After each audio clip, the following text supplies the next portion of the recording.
İndi təqdim edəcəyim testlərin həlli 40-41-42-dir.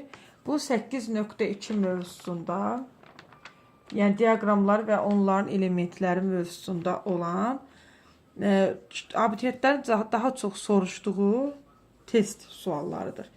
Bunun həllini sizə təqdim edirəm. Əgər bu həlli bəyəndinizsə, bütöv bölmənin həllini istəyirsinizsə, zəhmət olmasa videomu bəyənin və rəy bölməsinə fikirlərinizi bildirin. Əgərlərim bu bölmə o da olmasa 8.2 yox, başqa bölmənin həllini istəyirsinizsə, yəni izahlarını istəyirsinizsə, onları da rəy bölməsinə bildirə bilərsiniz. Daha çox rəy hansı bölməyə olarsa və yaxud bəyənmə sayı çox olarsa, mən videoları ardıcıl olaraq sizlər üçün izah edib paylaşacağım. Gəlin baxaq 40-da nə deyir? Müəssisə işçilərinin hər biri eyni sayda, bax bunu diqqət edirik, eyni sayda. Yadda saxlayırıq bunu. Məhsul təhvil verməli idi. Amma məhsulların bir qismini təhvil verə bildilər. Təhvil verilənlər və yerdə qalanların, burada Q hərfi yaddan çıxıb, qalanların sayı aşağıdakı cədvəldə verilmişdir. Müəyyən səbəblərdən bəzi xanalardakı verilənlər itmişdir. Sonra deyir ki, cədvəlin müəyyən diapazonuna əsasən diaqram qurulmuşdur. Yəni ki, ya buna əsasən diaqram qurublar, ya buna. Biz indi burada diaqrama baxıb müəyyənləşdirəcəyik. Bu diaqramdan istifadə edərək boş xanalarda olan ədədlərin cəmini tapın. Bu diaqramın fikir verirsinizmi? Ən böyüyü nədir? 30. Bu iki dənə diapazondan hansında da ən böyüyü 30. Bəli, bunda 40 varsa, deməli təhvil verilənlərdə bu təhvil verilənlərə aid ola bilməz. Çünki 30, 40 da ən böyüyü. Bizə 30 olan lazımdır. 30, 20-də var. Deməli, yerdə qalanlar 12, 10 və burada olan 2 olacaq. İndi baxaq hansıdır. Burada deyir ki, eyni sayda. Eyni saydadırsa bunları cəmləyək 50. Əgər Fərid 50-sini təhvil verməlidirsə, digərləri də 50 təhvil verməli idi. Onda buna nə çatmır? 10, buna da çatmır 2. Deməli, həqiqətində 2 də var, 10 da var. Olmayan nədir? Bax, bu 12 yoxdur. Deməli, bura 12-dirsə, bunun 50 olması üçün digəri olacaq 20, yox, 38. Digəri də 38 olacaq ki, 50 olsun. İndi cəmliyyət görək bizə nə verir? 38 üstə gəl. Burada bunu tapmamışıq. 20 də budur. 20, 30, 50. Hə. 20 üstə gəl.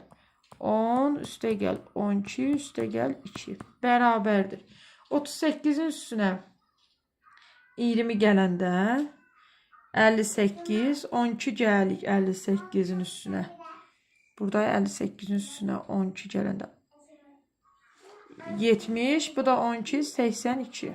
Bəli, cavab 82 oldu. Və 41-42-ni də çox soruşurlar məndən. Gəlin sizlərə 41-42-ni də gördünüz ki, sadədir əslində. 41-42-ni də həllini təqdim edəcəm sizlər üçün. Hə, bu oxşayır 41-42 olana. Gəlin bunun həllinə baxaq. 41-42-də necə həll edəcəyik? Verilmiş cədvəl fraqmentinə əsasən A3 və C3 diapazonu əsasında diaqram qurulmuşdur. Diaqramın təsviri isə aşağıda verilmişdir. Buna əsasən A2 xanasının qiymətini müəyyən edərək D1 xanasının qiymətini tapın. A2-miz bizim yoxdur. Bunu X olaraq qeyd edək. Əgər bu X-dırsa, bunu burada sətirdə yazıram ki, orada qarışıqlıq olmasın. B1-imiz nədir? B1-imiz A2 üstə gəl C2-dir. C2-mizin qiyməti var 3. Bu X üstə gəl 3-dür. Və B2-miz nə olacaq? B2-miz B1 vurulsun C1-dir. B1-i X üstə gəl 3 almışıq. Bunu yəni 2-yə vuracaq. Sonra A3-ümüzü gəlin tapaq. A3-ümüz nəyə bərabər olar? A3-ümüz A2 vurulsun X, yəni 3X. A2X olduğuna görə. B3-ümüz nəyə bərabər olar? B3-ümüz burada B2 çıxılsın. Fikir verirsinizmi? B2 nə idi? 2x plus 6 yaza bilərik də buna. 2x plus 6 çıxılsın. C2-miz nədir? 3. Bu da çıxılsın. Yəqin kitab var qarşınızda. Mən belə davam edəcəm. Bu da çıxılsın. Orada nə verilmişdir? C3. C3-ümüzü tapaq. C3-ümüzü gəlin tapaq. Sonra orada yerinə qoyarıq. C3'ümüz olar B2. B2 nə idi? X 2x bunu belə yazdıqda B3'ün sonunda 2x üstə gəl 6 kimi. 2x üstə gəl 6 bölünsün. A2'miz x-dır, 2. Bunu bura gətirək, əlavə edək. Bəli, bu belə. Sonra o da ki, orada verilib ki, -1. Bu da -1. B3'ümüzün hesablanmasını bəlkə davam edək. Davam edək, hesablayaq, görək bizə yekunda nə verəcək. Deməli, B3'ümüz necə hesablanmışdı? 6 - 3. Yəni, bu 2x plus 3 kimi yazaq bunu. 2x plus 3. Bu əvvəli 2x plus 3 kimi yazıram. Sonra bu plus 2, bu -1. Sonra olacaq minus 2x plus 3'dür. Burada plus minusdan 1 alınır. Bu biri də gətirək üçün üstündə 4 olsun. Belə saxlayaq bunu. 2x plus 6 ədədləri aparmışıq. Qalmayıb ədəd. X. İndi ortaq məxrəc eləyək buradan. Eləmi? Ortaq məxrəcimiz x. Burada da 2x plus 4'ü vuracaq. 2x kvadratı üstə gəl 4x. Bu da çıxılsın 2x, çıxılsın 6. Bu da bizə verəcək. Bərabərdir. Ortaq məxrəc 2x idi. Burada 2x kvadratı üstə gəl 2x, çıxılsın 6. Bu bizim deməli nəyin qiymətidir uşaqlar? B yazımız qarışmasın. Bu bizim B3'ümüzün qiymətidir. Yəni B3 yekunda aldı. Yəni bu C3'ü yazaram yenidən. B3 yekunda aldı. 2x kvadratı üstə gəl 2x, çıxılsın 6 bölünsün x. C3'ümüzün qiyməti nədir? C3'ümüzün qiyməti 2x üstə gəl 6. Bu da x minus 2. Ortaq məxrəc eləsək. 2x üstə gəl 6 minus 2x. Buradan da belə 2x'lar getdi. 6 bölünsün x. Burada əsas bir məqama gəlib çatdıq. Baxın. Burada bir məqama gəlib çatmışıq. Diaqrama fikir verin. 25%, 25% və 50% var diaqramda.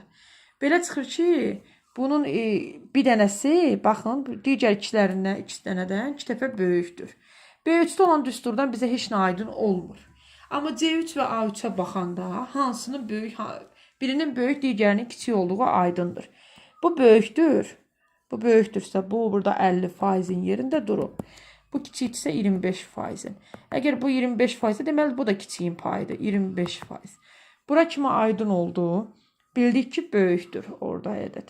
Onda bunu gəlin tənlik kimi edək. 3x-ımız bizim 2 dəfə böyükdür. 6 bölünsün x-dan. Eləmi? 2 dəfə böyükdür. Burada 3x kvadratı. 6'ın da 2'ye 12. Buradan da x kvadratı bizə verəcək. 12'ni 3'ə böləndə 4. Yəni x plus minus 2. Eləmi? X plus minus 2'dirsə, bizə mənfisi lazım deyil hesablamaq üçün. Bizə müsbəti lazımdır. Deməli, belə çıxır ki, bizim A3'ümüz 3x idisə, 3 vurulsun 2, 6'dır. B3'ümüzdə düstur. B3'ümüzdə düstur. 2x kvadratı yaduzdadır. Üstə gəl 2x minus 6 bölünsün x idi. Gətirib bu 2'ni yerinə hesablayanda 6 bölünsün 2 bərabərdir 3 alacağıq. Sonra 3 alacağıq. Burada C3'ümüzün qiyməti, C3'ümüz 6 bölünsün x idi. 6 bölünsün 2, bu da 3 alınır. Deməli, hər birinin qiymətini tapmış olduq. İndi keçək 42'ni yazaq. Biraz tez-tez yazacağım burada həlli. 43'də artıq həlli tez-tez yazacağım. Tapa bilmədim. Burada. 43-də həllə baxaq. 43 deyirəm bayaqdan. 43-də həllə baxaq. 42-də deməli A2-ni adlandırırıq x. C1 olacaq onda. C1, B1 vur B1 2-dir. 2 vur 3, 6. Hə, bu 6-dır C1-imiz.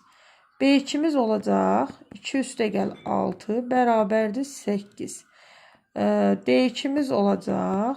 10 çıxılsın 8 üstə gəl 8 bərabərdir 10. A3-miz olacaq. X üstə gəl 8 çıxılsın 2. X üstə gəl 6. B3-ümüz olacaq. 9x çıx 6 çıx 10 bərabərdir 9x çıx 16. C3-ümüz olacaq 10x. D3-ümüz olacaq 9x çıx 6. İndi bizdə var 40%, 30%, 20%, 10%. Baxın, bu da hansı bölgüdədir? A3, D3 diapazonunda. Diqqətlə baxaq, A3, D3 diapazonunda, yəni bu qiymətlərin içində ən böyüyü hansıdır? Əlbəttə 10x. Deməli, bu 40%-dir. Digərlərinə baxaq, 9x minus 16 var, 9x minus 6. Bu 30% uyğun gələr, məntiqdən fikirləşəndə. Bu 20%-dir. Bu da nədir? 10%. Biz hər birinin bir-birinə uyğunluq götürə bilərik, amma mənə daha rahat bu 40%-dən 10%-in uyğunluğudur. 40% 10%-dən 4 dəfə çoxdur. Belə çıxır ki, 4 dəfə çoxdursa, bu 10x, 10%-in qiyməti nə idi? X plus 6 idi. X plus 6-dan 4 dəfə çoxdur. İndi vuraq açaq. 10x bərabərdir 4x üstə gəl 24. Buradan 10x-dan 4x çıxsaq 6x bərabərdir 24 və x bərabərdir 4 qiymətini almış olacaq. Bu da burada var. Uşaqlar, əgər həllər sizə sadə gəldisə və digərlərinin də izahlı həllərini istəyirsinizsə, maksimum sayda rəy yazmağa çalışın.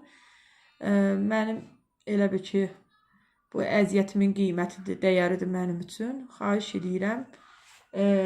Rəy və bəyənməyi unutmayın və mən də bundan həvəslənərək sizə kitabın digər bölmələrinin də sizə lazım olan bölmələrində həllərini, izahlı həllərini təqdim edim.